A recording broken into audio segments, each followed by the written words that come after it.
जीने का उद्देश्य दिया, लेकिन हमारी पृथ्वी का सबसे बड़ा खतरा हमारे इंसान से है कि इसे कोई और बचाएगा। और हमारा मोटो है पंक्चुअलिटी एंड सस्टेनेबिलिटी। क्योंकि पर्यावरण को हमारी नहीं, हमें पर्यावरण की जरूरत है। नमस्कार देवियों सज्जनों, प्रगति एक्सप्रेस में आप सभी का हार्दिक स्वागत है। कृपया करके अपनी कुर्सी का पेटियों को बांध लीजिए, प्रगति एक्सप्रेस की यात्रा का आनंद लीजिए। अपनी सुरक्षा के लिए मोबाइल फोन का प्रयोग ना करें। आशा है आपकी यात्रा मंगलमय हो। धन्यवाद। आइए हम आप अपने क्रू मेंबर से मिलवाते हैं। यही है हमारा लोको पायलट अंशुल, ये हमारी जूनियर लोको पायलट आशा, ये हमारे क्रू मेंबर शर्मिला, ये हमारा क्रू मेंबर अनुज, ये हमारी क्रू मेंबर निकिता, ये हमारे क्रू मेंबर उपेंद्र और हमारी टीम के इंजीनियर हैं मिस्टर अजय पवार। हमारी टीम का सीनियर इंजीनियर है मिस्टर ऋषभ शर्मा। प्रगति एक्सप्रेस का फॉर्मेशन डेट है 28 मई 2009, प्रोजेक्ट का स्टार्टिंग डेट 27 जून 2024, प्रोजेक्ट का फिनिशिंग डेट 23 सितंबर 2024, हमारी meeting date every Friday and meeting time 6 PM to 7 PM। और हमारे वर्किंग एरिया है LPC। We are part of Tamil Jets operating in 45 nations to make integrated firing harness। अच्छा, ये wiring harness क्या होता है? वायरिंग हार्नेस गाड़ी का अलग-अलग पार्ट में पावर सप्लाई का काम करते हैं। हमारे मुख्य कस्टमर है जॉन डियर, रोकला क्लास। बॉकेट एंड बकर। अटेंशन प्लीज, प्रगति एक्सप्रेस अपना पहले स्टेशन पे पहुंचने वाला है, जिसका नाम है identification of work related problems. Line पे आने वाली सभी प्रॉब्लम को हमने A, B, C कैटेगरी में डिवाइड किया, जिसमें ए कैटेगरी में हाईवे, बी कैटेगरी में 10, और सी कैटेगरी में 0 प्रॉब्लम मिली। ये कैटेगरी प्रॉब्लम को हमने फर्दर डिवाइड करने के लिए बीकेसीडीएसएल टूल यूज किया। What is BKCDSL? BKCDSL is productivity, quality, cost, delivery, safety and moral. Categorise करने के बाद हमें टोटल 38 प्रॉब्लम मिले, जिसमें हमें प्रोडक्टिविटी में 4, क्वालिटी में 22, कोस्ट में 8, डिलीवरी में 1, सेफ्टी में 0। मोरल में 3 प्रॉब्लम मिले। यात्रा कर रहे प्रत्येक शब्द के प्रगति एक्सप्रेस से कौन से किस स्टेशन है सिलेक्शन प्रॉब्लम में किसी तरीके है ना, ये हम आपको अपने डिपार्टमेंट का एमओपीएलएस का परफॉर्मेंस दिखाएंगे। जहां हमने देखा कि हमारी सारी केपीआई टारगेट के अंदर है, लेकिन प्रोडक्टिविटी को इंप्रूव करने की जरूरत है। अच्छा तो इसके लिए हम क्या करें? डोंट वरी गाइस, हम भी अपना एरिया का प्रोडक्टिविटी को इंप्रूव कर सकते हैं। वो कैसे?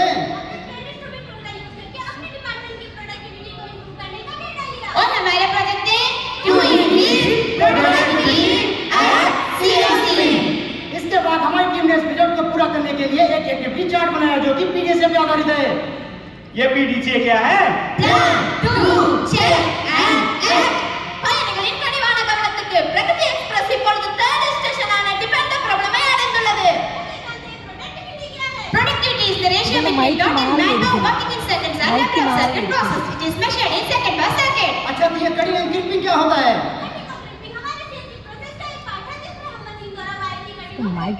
अच्छा अनूप, ये बताइए प्रोडक्टिविटी डाउन होने से क्या होगा? प्रोडक्टिविटी डाउन होने से वर्क प्रोसेस बोटलनेक बन जाएगा। अच्छा, इससे क्या होगा? इससे हमारे लाइन पे मटेरियल ओवर स्टॉकिंग हो जाएगी। प्रोसेस में बॉटलनेक होने से क्या-क्या दिक्कत आएगा? असेंबली की लाइन रुक जाएगी, प्लांट की प्रोडक्टिविटी डाउन हो जाएगी। कस्टमर का एक्सेलेरेशन आएगा। हमारा कस्टमर अनसेटिस्फाइड होगा, ज्यादा चेंज ओवर टाइम से, मशीन की स्पीड कम होने से, ब्रेक डाउन होने से, प्लान ऑप्टिमाइजेशन ना होने से, कस्टमर का स्ट्रेस ना मिलने से। यात्रीगण कृपया ध्यान दें, हमारी प्रगति एक्सप्रेस अपने निर्धारित समय से स्टेशन नंबर 4 पर पहुंचने वाली है, जिसका नाम है अनलाइक द प्रॉब्लम। अपना प्रॉब्लम को एनालाइज करने के लिए हमने एसोसिएट एक्सपीरियंस, मशीन वाइज और shift duration wise, second person की डाटा कलेक्ट किया, जिसमें भी हमें कोई भी वेरिएशन नहीं मिला। To increase productivity at CMC by 30%। देखिए सर, हमारा प्रगति एक्सप्रेस हमने 5th स्टेशन में पूर्ण अटैच करते हैं, इसका नाम है identification of cause.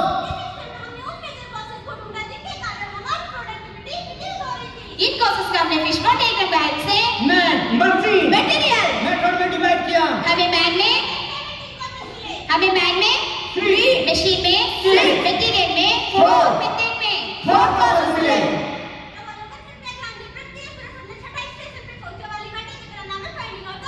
Cause and effect matrix से हेल्प से हमने इन कॉजेस को फर्दर वैलिडेट किया। हमारी क्यूसी टीम और एक्सपर्ट सेफ्टी टीम ने इन कॉजेस को रेटिंग दी। रेटिंग के अनुसार हमें 17 से 8 सिग्निफिकेंट कॉजेस मिले हैं। मिले हुए इन कॉजेस को हमने वैलिड और इनवैलिड कैटेगरी में डिवाइड किया। हमारा फर्स्ट कॉज है knowledge and skill. Radar graph की हेल्थ एंड एनालाइज किया तो देखा हमारे सारे ऑपरेटर नॉलेज भरो स्किल थे, तो ये कॉज हमारा इनवैलिड। हमारा नेक्स्ट कॉज है मशीन एर्गोनॉमिक्स। हमारे टीम मेंबर ने लाइन में जाके जंबा किया तो देखा वहाँ मशीन चलाता और ऑपरेटर अननेसेसरी मूवमेंट कर रहा था, जिसकी वजह से उसका अवेलेबल टाइम और रनिंग टाइम में वेरिएशन आ रहा था, तो ये कॉज हमारा वैलिड। हमारा नेक्स्ट कॉज है एप्लीकेटर ट्रेसेबिलिटी। डेटा कलेक्ट करने के बाद हमने देखा ऑपरेटर को एप्लीकेटर ढूंढने में बहुत ज्यादा टाइम लगा था, वह उसका एफए टाइम भी बढ़ रहा था, तो ये इधर साल पीछे हैं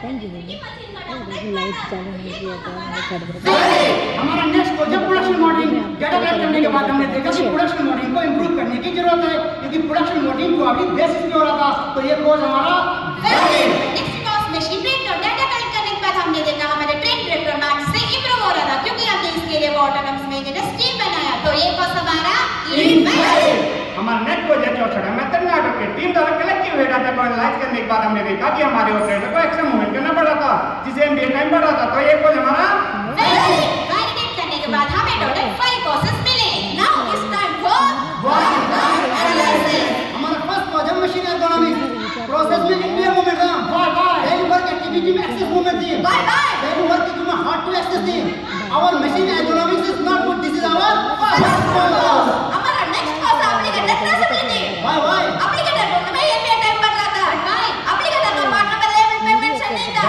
एप्लीकेटर का डेटा यूनिट स्पेसिफिक होता है लेवल डिटेल का और एप्लीकेटर डेटा का कोई लिंक नहीं था this is our second cause by by but भाई बट भाई बाय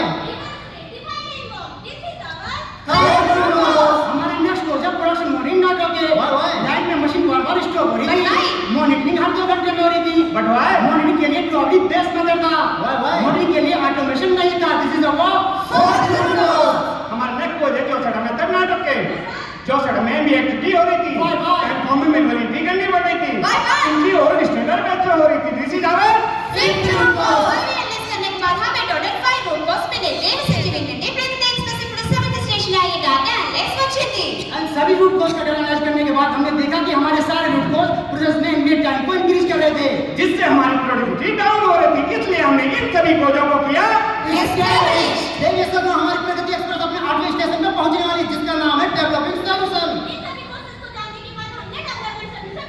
हमारे फर्स्ट रूट कोर्स है मशीन एर्गोनॉमिक्स अच्छा अनुप क्यों ना मशीन की एर्गोनॉमिक्स चेंज कर दें हम तो ना मशीन की एर्गोनॉमिक्स चेंज कर सकते हैं ऐसे करने से हमें कोई भी प्रॉब्लम नहीं होगा हमने इस सजेशन को एक्सेप्ट किया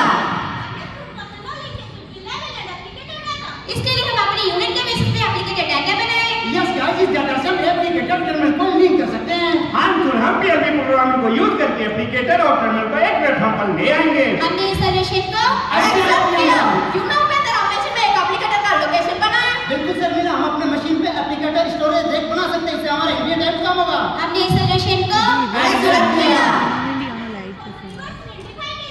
इसके लिए हमने एक टर्मिनल रीलोड करने वाला ऑटोमेशन लगा है बिल्कुल जिससे हम रिवर्स रीलोड को लाइन पे फिर से यूज कर सकते हैं हमने इस सजेशन को एक्सेप्ट किया इसके लिए प्रोडक्शन मॉनिटरिंग मेथड चेंज करें हां हम इससे मेंटेनेंस और आईटीडीएल से प्रोडक्शन मॉडलिंग के लिए ऑटोमेशन लगा सकते हैं हमने इस सजेशन को एक्सेप्ट किया हमारा net project internet for gold standard क्यों ना बेहतर हमें एक न्यू टाइप फॉर्म का इंप्लीमेंट करें बिल्कुल सर मीना हम अपने क्वालिटी और आईटी टीम की हेल्प से अपने न्यू टाइम फॉर्म का ऑटोमेशन ऐड कर सकते हैं हमने इस सजेशन को एक्सेप्ट किया नहीं बेटा इससे कम कर नहीं सकते क्योंकि डाटा के लिए सभी लेवल का एंट्री करनी होती है हमने इस सजेशन को रिजेक्ट किया याद रखना प्रत्येक सत्य के प्रत्येक specific net stationary forcing probable resistance efficient किए ना इन 6 सॉल्यूशन में से 2 सॉल्यूशन में किसी भी डिपार्टमेंट को कोई रेजिस्टेंस नहीं मिले बचे हुए सॉल्यूशन में क्वालिटी आई थिंक मेंटेनेंस जिन्हें हमें उनके साथ डिस्कस करके ओवरकम किया अटेंशन प्लीज प्रैक्टिस बेस अपने 10th स्टेशन पर पहुंचने वाली है जिसका नाम है ट्रायल इंप्लीमेंटेशन हमने 4W1H की हेल्प से एक ट्रायल इंप्लीमेंट प्लान बनाया जिसकी रिस्पांसिबिलिटी और टारगेट डेट को सेट किया जैसा कि आप सभी ने देखा कि डेली वर्क इक्विपमेंट के लिए ऑपरेटर को एक्सेस मूवमेंट करना पड़ा था उसका एनबीए टाइम भी बढ़ रहा था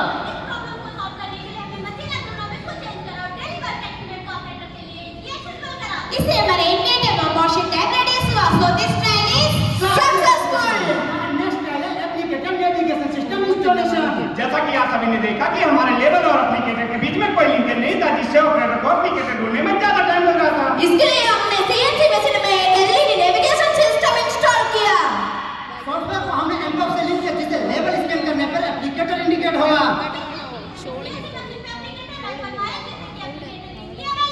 so this trial next trial इसके लिए हमने एक आया हुआ रिवर्स फीड को लाइन में यूज करने के लिए हमने एक टर्मिनल रीलोड मशीन इंस्टॉल किया सो